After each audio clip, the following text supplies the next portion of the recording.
I'm Blue Moon. And I'm Red Moon. And today we're going to be talking about hyper-specific 2000s childhood aesthetics. Recently on our TikToks, we've been getting a lot of childhood nostalgia themed videos, and since we keep liking them, we keep getting more of them. Except we've noticed the more of them we get, the more and more specific they become. So in this video, we'll be tackling the most obscure and extremely nostalgic aesthetics in detail. So the first aesthetic we wanted to talk about is the one that made us want to make this video in the first place, and that is 2000 sticker bomb core.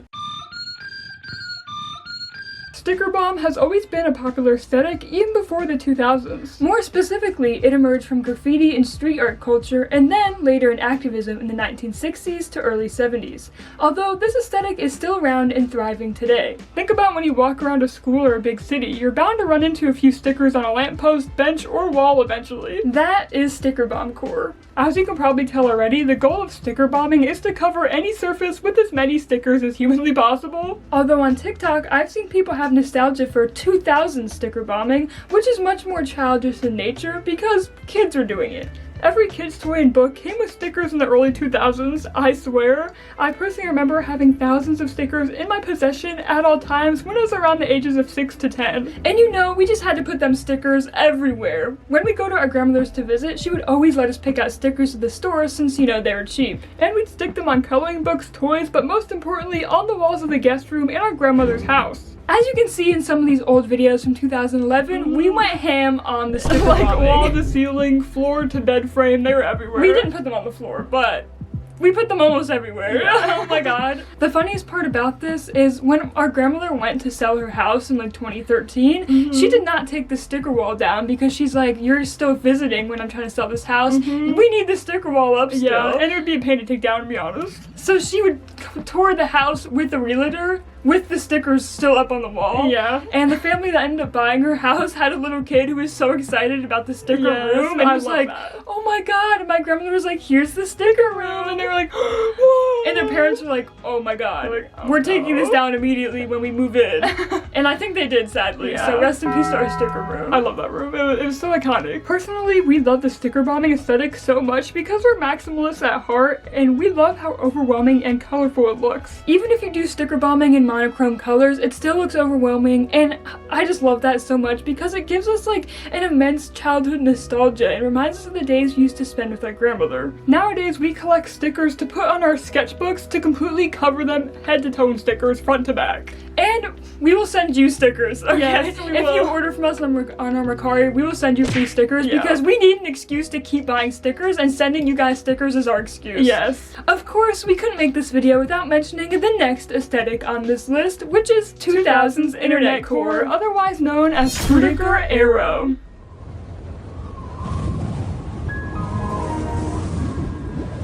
Frutiger Aero was a popular corporate aesthetic from 2005 to 2010. We highly recommend this video essay about it if you want more details, but basically it came about in the early age of the internet when tech companies wanted people to feel comfortable navigating unfamiliar spaces like the new up-and-coming internet or new phones. They designed platforms with familiar images like nature, water, people, and lots of fish. They're basically like, ooh, look, your phone's just like outside. It's just like out the ocean. Oh, it's just like nature. It's real life, but it's in your phone. Yeah. Don't be scared, consumer. Buy our product. Yeah. So what counts as Frutiger Aero? While most images contain nature elements, a tertiary color palette, Frutiger sans serif font, and just general water theming. Personally, this aesthetic reminds me of old computer screensavers, this specific 2000s fish soap, and old computer mouses that had water in them, which, side note, was also a popular thing tech companies did in the 2000s. Like, you can find water mouses of literally anything, like Domo, Hello Kitty, or an actual spider. Personally, we love this aesthetic so much because, quite frankly, it's camp. Like, it feels familiar, but it also feels like a strange dream. It also sort of feels like a liminal space to me because of the image's, like, lack of shadows anywhere. Yeah. There's a lot of different versions of Frutiger Aero, but another nostalgic one for us is Frutiger Metro, which relies on colorful lines, speakers, and silhouettes of people. This was common in like MP3 player ads. It's like Frutiger Aero, but specifically for music. This commenter summarized both styles very well. They said, the style is so perfectly balanced between bliss/nostalgia/peacefulness and ugly Photoshop corporate garbage. It just hits different and I love it, and I couldn't agree more. They said it perfectly. Yeah. I also wanted to briefly mention that there's a ton of Frutiger Aero videos out there on the internet, and I specifically love these long compilations of just slideshows of Frutiger Aero images with calming music in the background, because these images are strangely calming, and when accompanied with calming music, I can imagine someone could fall asleep to this. The next aesthetic is called 2000s older brother core. We've only seen this term emerge on TikTok recently, but generally, older brother core showcases what it was like to have a particular type of older brother in the early 2000s.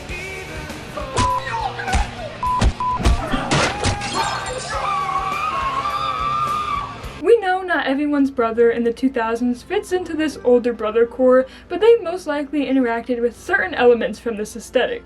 For example, this aesthetic includes images of Monster Energy drinks, video games like the Xbox and PlayStation, the inside of old cars, and generally this really specific shade of green. Other elements include skateboards, baggy pants, and dimly lit rooms. I've also seen people lump in old pictures of Spencer's and Hot Topics in with this aesthetic, but generally it characterizes a skater or punk teen in the 2000s who also played video games. Yeah, it's specific, but it's so accurate for those who it applies to. We have two older brothers, and this aesthetic in particular perfectly encapsulates our oldest brother.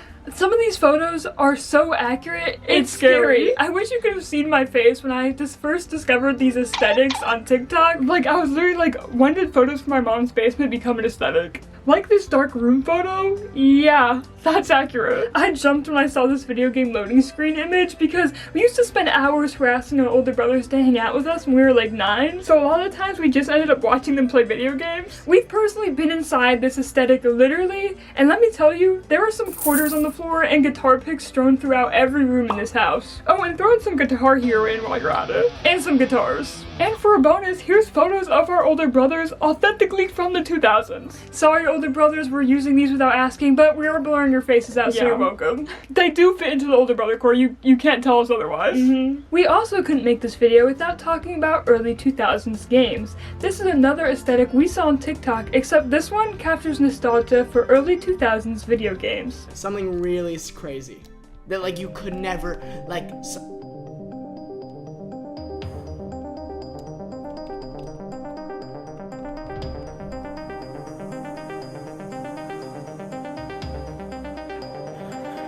This aesthetic contains images from any and all games that you may have played in the 2000s. Of course, this includes classic 2000s technology like the Wii and the DS and the hundreds of games associated with them, but it also includes classic online games. Perhaps you remember playing virtual pet games like Webkinz, Animal Jam Beta, Neopets, or even LPS VIP or LPSO. Maybe you've even played oddly specific dress-up games on websites which may no longer be operating today. So why do we like it? Personally, I saw this image of this pumpkin game on TikTok, and my mind exploded when I saw it. Like, that was hidden in the deepest depths of my mind, and thanks to this aesthetic, I now know it's from a website called Starfall.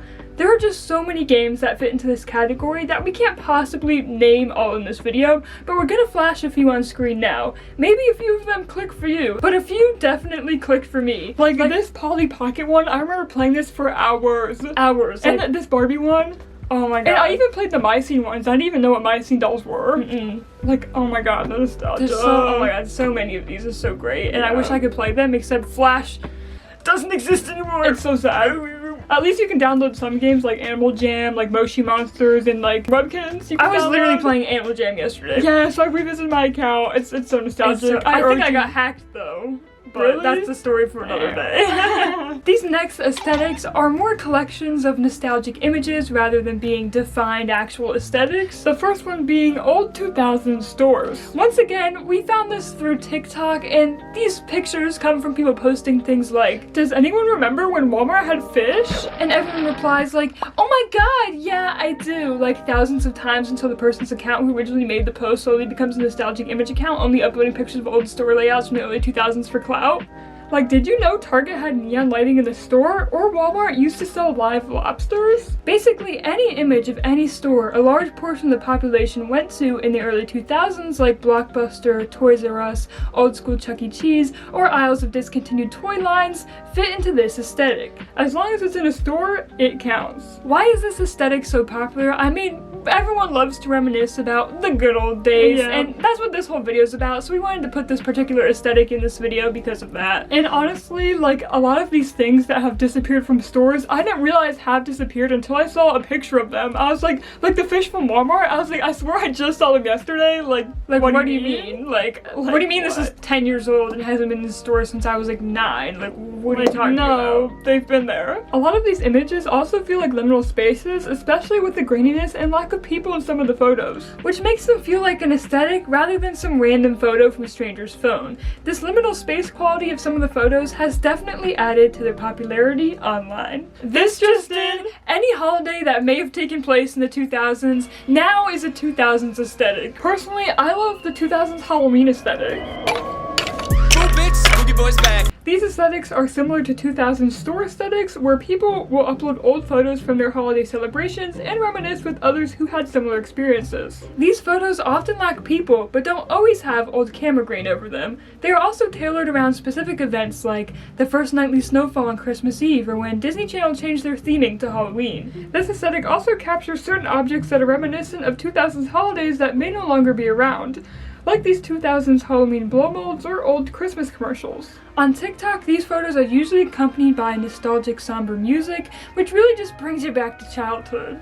Confession, I have cried to one of these Christmas nostalgic TikToks. Like, I just want to be a kid sitting on the floor of my elementary school classroom with hot chocolate watching the Polar Express right now, please. These collections of images do a really good job at targeting really specific scenes and objects that just bring you back to the 2000s. Like, when I see these photos of these particular pumpkin pails, I'm always reminded of when we were little, how we'd go over to our grandmother's house and help her decorate for Halloween. Like, she'd put these like on her porch and like hang them up and like line them across like the little like balcony at the top and put rocks in them so they wouldn't blow away. And seeing old photos like that would remind me of like helping my grandmother around Halloween. It just reminds me of the innocence of being a kid. Yeah. And I love Halloween, I love pumpkins, and I love this pumpkin bucket, and I saw this at the antique store and I just had to have it. So now I have it. And I literally love it so much. Like, look at it. A blast from the past every time I look at it. We've had some here if you're wondering. Similarly, we wanted to highlight the 2000s summer aesthetic, as looking through these photos was also very nostalgic for us. Do you say nostalgic or nostalgic? Because I feel like we're flip-flopping this whole video and I don't know the right way to say it. I think I don't know, honestly. I say both. Let us know in the comments. Take a shot every time we say nostalgic or aesthetic in this video. I know. You'll be good. I'm sorry. We say aesthetic too much. I couldn't think of any other word. No. I'm sorry.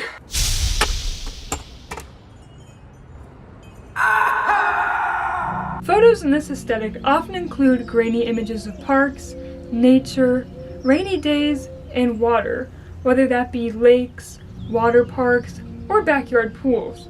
Inside this aesthetic, you can find popular summer foods and drinks like popsicles, ice cream, Dippin' Dots, coffee bread, and yoo-hoo, and a million different types of juices. 2000s as summer photos really highlight a particular feeling of being a kid with no worries. I mean, all of the seasonal 2000s aesthetics give off that same vibe, but for me, I get this carefree feeling of freedom when I look at photos like this. I'm reminded of what it's like to not feel guilty about playing all day in the sun. Anything from fairgrounds and carnivals to razor scooters and sidewalk chalk really makes me yearn for a time when life felt simpler.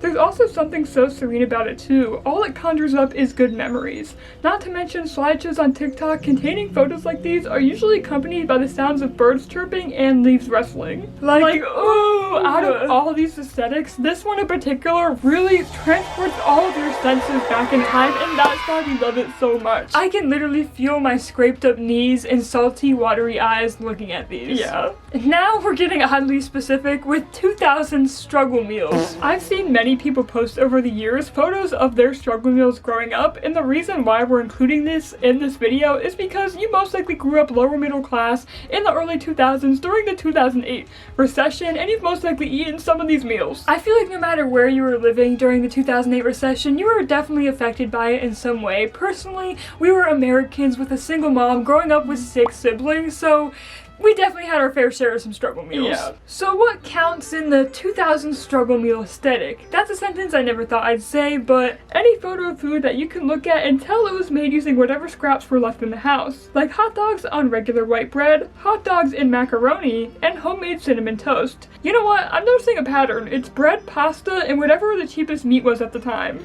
My personal favorite was hamburger helper. My personal favorite was cinnamon toast and cereal for dinner. Or the one time my dad didn't buy groceries while we were at his house and all I had to eat was a can of sprinkles for 2 days. Hopefully not a lot of people can relate to that last one. Although this aesthetic doesn't always bring up good memories, it definitely transports you back to an emotional time at least. You know, a time. A time with emotions. Yeah. Maybe not good ones, but A time, you know?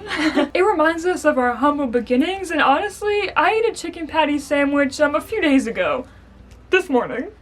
This morning, I ate a chicken patty this morning, but hey, we're broke college students in 2023, okay? One day it'll be an aesthetic. Mark our words, it'll be an aesthetic in 2050. You'll see a TikTok of someone being like, broke college student in 2023, like if you remember this. Yeah. Now the last aesthetic is 2000s Red Moon and Blue Moon core. These are images that give us immense nostalgia for our childhoods and are also images we found online and couldn't fit them into any specific category we've previously listed, so we wanted to share them here at the end of the video. For starters, as most kids, we had an obsession with Littlest Pet Shop. We had an LPS tube channel for like 7 years straight. And a Webkinz addiction, so any Webkinz or LPS image brings back major nostalgia for us. Other images reminds us of visiting our grandmother's house, while others reference our room at home or activities we'd do in elementary school. Now here's some bonus nostalgic pictures straight from our childhood.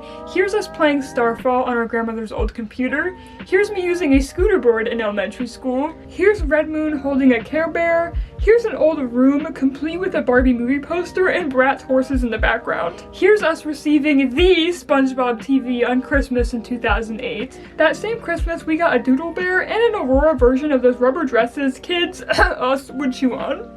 Here's us receiving an LPS playset for a birthday, and oh, what's that on the table? An old LPS new in box. Oh my god, the nostalgia. Oh, I love that. Here's us coloring on the porch of our old house in our coloring books. And lastly, us walking in a parking lot full of old cars, one of which was our mom's car. Moral of the story, literally anything can be an aesthetic. If you romanticize it enough. Like RAR XD core, planking. Every time you get violently sick and throw up as a child. Or your parent yelling at you because you can't figure out your math homework. Or old Smosh. Oh my god! Okay, it's happening. Everybody stay calm. What's the procedure, everyone? What's the procedure? Now that's 2000s nostalgia. Personally, I mean for me, I always got really sick around Christmas, so Yeah. it brings me nostalgia. Like that Doodle Bear photo we showed you earlier of Red Moon, yeah, we blurred out her puke bucket sitting right next to her. A little TMI, but you're welcome for yeah. blurring it out, yeah. Of course we know 2000s nostalgia means different things for different people. We specifically covered things that gave us nostalgia in this video, but if you remember anything in the early 2000s that you have nostalgia for that we didn't mention in this video, feel free to write a comment down in the comments below. But thank you guys so much for watching, and just remember to dream is to expand your imagination and to create a new reality. Anything is possible and things don't have to make sense. See you in our next video. Oh, also, how do you feel about us starting a Patreon? Because, like, I was debating on it. I'm not sure what we'd want to put on it yet, but we're really broke, and literally no one wants to hire college students who are only going to be here for 3 months, and we've been applying everywhere. So we might post, like, bloopers or behind-the-scenes videos. Or our last video we tried making that got deleted. Literally, we made a whole hour-long video, and it got taken down twice. So we might upload that onto Patreon. There'd probably only be one tier that's, like, $5. So if you guys are interested, let us know. But thanks for watching again. Yes.